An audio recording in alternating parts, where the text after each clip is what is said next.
É bem rotineiro você observar. Às vezes você vai encontrar na sua vida pausas aqui, ó, no meio. Entre as pautas, é bem comum, tá? A gente encontrar pausas em outras linhas ou até fora da pauta, quando a gente está vendo uma outra voz que foi colocada, que foi agregada naquele compasso. E quando a gente está falando de outra voz, outra melodia, um outro contracanto, nós ignoramos a rítmica que já estava aqui. É como se essa rítmica aqui não interferisse nessa, porém interfere na hora que está tocando, né? Lógico, porque as coisas são simultâneas, mas elas não se somam de forma matemática. Você não vai somar essa rítmica e mais essa, tá? Então, uma curiosidade aí pra você ver, tá vendo? Uma sugestão, né? Vai soar assim, né? 1, 2. Legal, né? Então é isso, ó. 1, 2. Ti. Tá vendo? Então é uma sugestão, tá? Uma curiosidade. Isso acontece também na segunda pauta, no compasso 1, 2, 3, no 4 e no 5º, tá? Né? Ó, uma outra curiosidade. Você tá vendo que essa música, ela tem sempre 3 pautas? Ela está sempre assim, né, ó. Uma pauta aqui. Mais uma. E mais uma. E elas estão unidas assim, ó. Por uma grande barra. E que essas duas estão assim. Com esse colchetinho aqui. Tá vendo? Esse colchete indica que essas duas se referem ao mesmo instrumento. Ao mesmo músico. O mesmo músico vai tocar essas duas pautas de forma simultânea. Essa aqui não. Essa aqui é outro músico.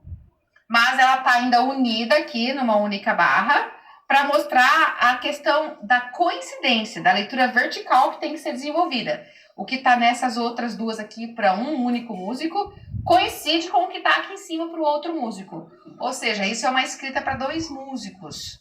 Dá para perceber só por esse sinal aqui, por essas barrinhas aqui, tá? Um músico vai tocar essas duas pautas. Que músico que toca essas duas pautas? Aquele músico, aquele instrumentista que tem essa leitura com 2 pautas dentro do seu dia a dia normal. Um flautista não é, porque o flautista não vai tocar uma clave de sol e a de fá junto. Um violonista também não é, porque o violonista, o guitarrista também não tem dentro do dia a dia dele a execução de clave de sol e clave de fá junto. Um percussionista também não. A percussão nem vai ler o nome, a altura das notas. Quem poderia ler? O pianista, o piano acostuma-se ler isso. Quem poderia ler? O tecladista. Quem poderia ler? O acordeonista, o organista. São instrumentos que têm dentro do dia a dia dele a prática de ler 2 pautas em 2 claves diferentes simultaneamente. Então, essa partitura pode ser designada para esse músico que vai acompanhar aqui. Quem pode ler aqui em cima? Aquele músico, aquele instrumentista que está acostumado a ler com uma pauta com clave de sol no seu dia a dia. Quem seria esse? Flautista. Muitos músicos leem com clave de sol, né? Flautista, saxofonista. Saxofone tem que falar um parênteses aí, né? Flautista, saxofone, o cantor, pode ser o cantor.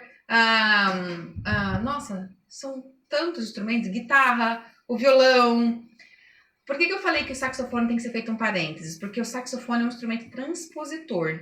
Então, quando a gente está lidando com instrumentos de sopro, que são transpositores, ler assim, quando essas 2 pautas, essas 2 linhas instrumentais estão na mesma tonalidade, se torna um problema.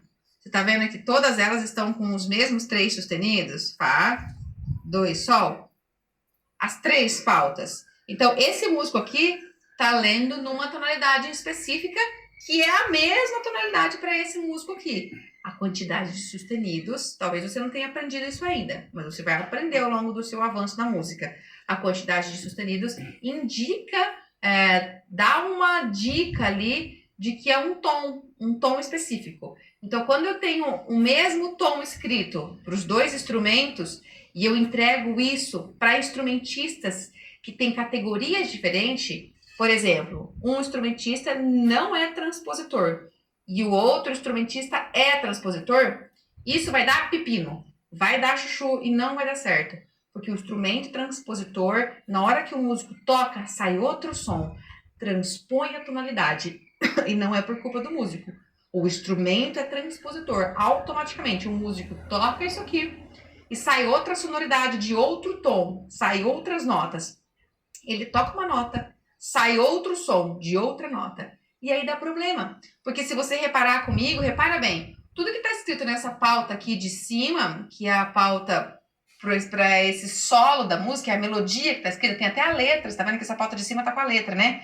Tudo que tá aí está aqui nessa pauta intermediária